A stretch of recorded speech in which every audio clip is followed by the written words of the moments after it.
నమస్కారం. నేను మీ వెంకీ. మీరు చూస్తున్నారు వెంకీ మోటివేషనల్ వైబ్స్. గెలుపు గుర్రం ఎక్కాలనుకునే ప్రతి ఒక్కరికి స్వాగతం.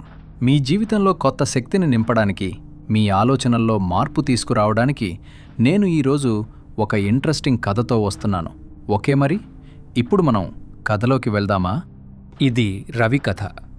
మనలో చాలామందిలాగే తను కూడా రాత్రి పగలు కష్టపడినా ఫలితం మాత్రం శూన్యం. తన కళ్ల ముందు పేరుకుపోతున్న ఆ ఓవర్డ్యూ బిల్లులు రవి పడుతున్న మానసిక వేదనకు నిదర్శనాలు. తను ఎంతో ఆశగా మొదలుపెట్టిన ఆ చిన్న వ్యాపారం కళ్ల ముందే మూతపడింది. ఫర్ లీజ్ అనే ఆ బోర్డు కేవలం ఒక షాపుకి వేలాడదీసింది కాదు, రవి ఆశలకు వేసిన సంకెళ్ళు. అప్పుల బాధ, చుట్టూ ఉన్న ప్రపంచం వెక్కిరింతలు ఆ చీకటి వర్షం కంటే భయంకరంగా మారింది. జేబులో చిల్లిగవ్వలేదు, గుండె నిండా భారమే తప్ప ఆశ లేదు. ఆ వర్షపు నీటిలో తన నీడను చూసుకుంటూ తనే ప్రశ్నించుకుంటున్నాడు, నేను దేనికి పనికిరానా? నా జీవితం ఇంతేనా అని. తన అడుగులు ఆ నదివైపు సాగాయి. ఆ చీకటి మౌనంలో రవికి వినిపించిన ఒక స్వరం తన జీవితాన్ని ఎలా మార్చింది? రవికి ఏమీ తోచలేదు. జీవితం మీద విరక్తి పుట్టింది. ఒకరోజు సాయంత్రం ఊరి బయట ఉన్న ఒక గురువుగారి దగ్గరకు వెళ్ళాడు. గురువుగారు, నేను ఎంత ప్రయత్నించినా ఓడిపోతున్నాను. నా రాత ఇంతే కాబోలు, నేను దేనికి పనికిరాను అని కన్నీళ్లతో అన్నాడు. గురువుగారు రవిని చూసి అతనిలోని బాధని గ్రహించాడు. గురువుగారు రవిని తన తోటలోకి తీసుకెళ్లారు. అక్కడ ఉన్న 2 మొక్కలను చూపించారు. ఒకటి ఫెర్న్ మొక్క, ఇంకొకటి బ్యాంబూ మొక్క. గురువుగారు ఇలా చెప్పారు, రవి, నేను ఈ 2 విత్తనాలను 2 వేరువేరు సాయిల్ ప్లాట్లలో వేశాను. మొదటి ఏడాది ఫెర్న్ మొక్క చాలా త్వరగా మొలకెత్తి తోటంతా పచ్చగా అల్లుకుపోయింది. కానీ బ్యాంబూ విత్తనం నుండి ఏమీ రాలేదు.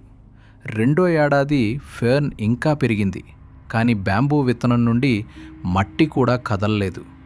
3వ ఏడాది, 4వ ఏడాది కూడా అలాగే గడిచాయి. కానీ 5వ ఏడాది ఆ విత్తనం నుండి ఒక చిన్న మొలక వచ్చింది.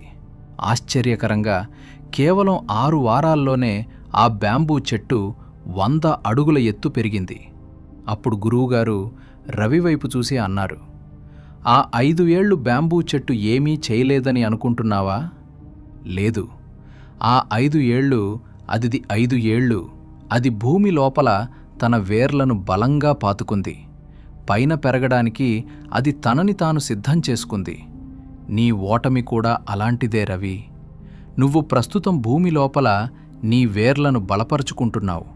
నీ సమయం వచ్చినప్పుడు నువ్వు కూడా ఆ బ్యాంబూ చెట్టులాగే ఎత్తుకు ఎదుగుతావు. చూశారుగా మిత్రులారా, రవి కథ కేవలం ఒక కథ కాదు, ఇది మన అందరి జీవితాల ప్రతిబింబం. మన జీవితంలో కూడా కష్టాలు, నష్టాలు ఒక్కసారిగా తుఫానులా విరుచుకుపడినప్పుడు మనం లోపల కృంగిపోతాం. నాకే ఎందుకిలా జరుగుతోంది? నేను దేనికి పనికిరానా అనే ప్రశ్నలు మనల్ని నిలువున దహించి వేస్తుంటాయి. నువ్వు గెలవలేవు, నీ వల్ల కాదాదు అని లోకం మనల్ని డిసైడ్ చేసినప్పుడు పాపం మనం కూడా అదే నిజమని నమ్మేసి మనల్ని మనం పనికిరాని వాళ్ళమని నిర్ణయించుకుంటాం.